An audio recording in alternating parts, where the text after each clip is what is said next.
برادران اسلام، واجب الاحترام بزرگوں، دوستوں، بھائیوں، عزیز نوجوانوں، محترمہ مائیوں و بہنوں،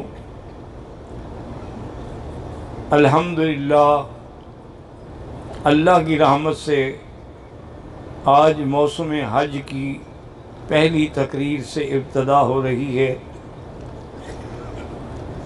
اور یہ اللہ کی رحمت ہے کہ آج جمعہ کا دن ہے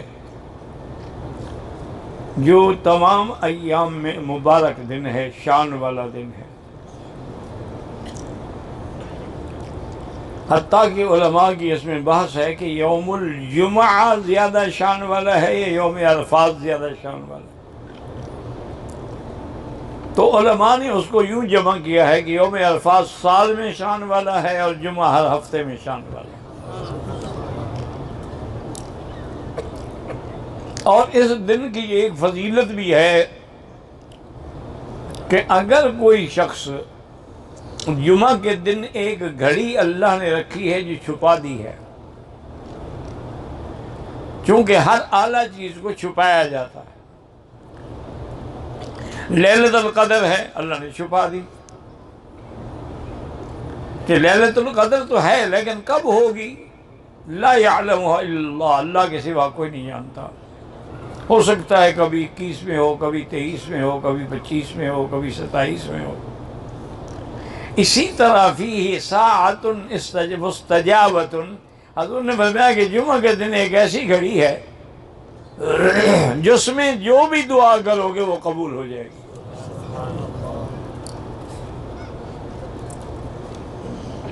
اب اس میں اختلاف ہے کہ بھی وہ گھڑی کب ہے۔ بعض علماء نے یہ لکھا ہے کہ امام جب منبر پہ خطبے کے لیے بیٹھتا ہے، ابھی اذان ہوتی ہے، خطبہ شروع نہیں ہوتا، اسی اثناء میں وہ گھڑی ہے۔ اور بعض علماء نے لکھا ہے کہ امام جب خطبہ ایک دینے کے بعد بیٹھتا ہے اور دوسرے خطبے کے اٹھنے کے لیے درمیان میں جو وقفہ ہے اس میں وہ گھڑی مستجاب ہے، اور اللہ سے جو بھی مانگو گے وہ ملے گا، لیکن شرط یہ ہے کہ وہ دعا شریعت کے خلاف نہ ہو،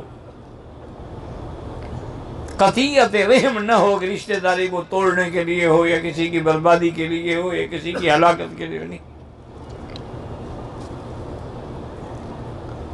ایک تو نعمت اس میں یہ ہے، اور بعض علماء کہتے ہیں کہ اصل میں اس گھڑی کا وقت جو ہے وہ عصر سے لے کر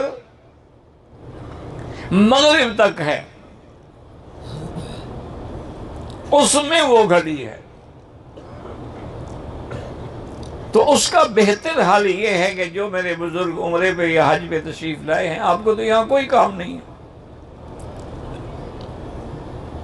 اگر آپ لوگ مسجد میں، مسجد الحرام میں، یا جس مسجد میں آپ نے جمعہ پڑھا ہے،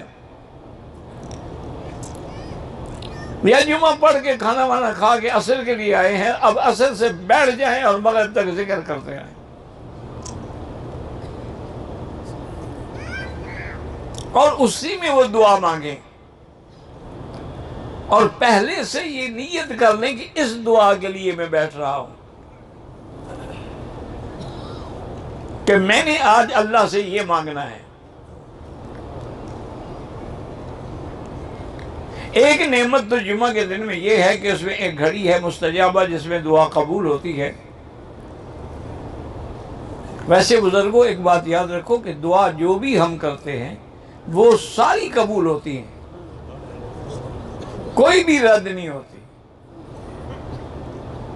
لیکن قبول ہونے کا معنی یہ ہے کبھی تو ہم جو مانگتے ہیں وہ مل جاتا ہے، کبھی ہم دعا مانگتے ہیں وہ تو نہیں ملا، لیکن اس کی وجہ سے اللہ ہمارے اس ذمے کوئی مصیبت آنے والی تھی اس کو ٹال دیتے ہیں۔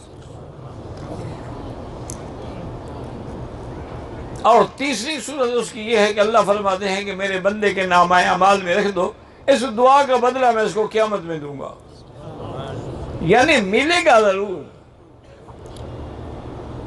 اور یہ بھی صحیح حدیث میں ہے کہ جب بندے کو دعاؤں کا بدلہ قیامت میں ملے گا تو کہے گا اللہ اچھا ہوتا کہ میری کوئی دعا بھی منظور نہ ہوتی، آج سارے بدلے مل جاتے۔ تو دعا میں یقین کامل ہو۔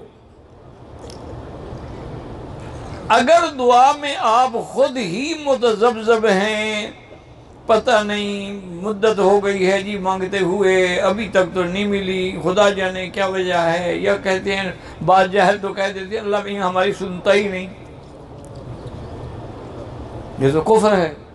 اللہ تو سب کی سنتے ہیں، وہ تو کافروں کی بھی سنتے ہیں، وہ تو جانوروں کی بھی سنتے ہیں، ان کو رزق کون دیتا ہے؟ سیدنا سلیمان علیہ السلام، بارش نہیں تھی، آپ بھی دعا کر لیں کہ اللہ مکے میں بارش عطا فرما، دل سے دعا کر لیں۔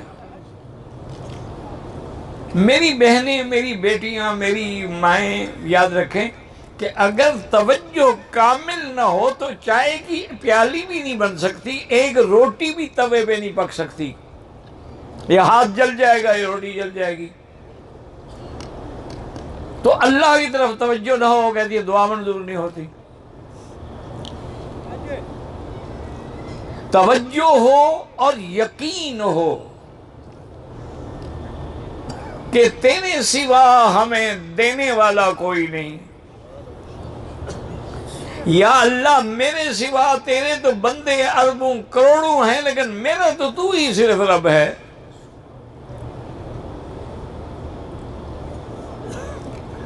یقین کامل سے دعا کریں۔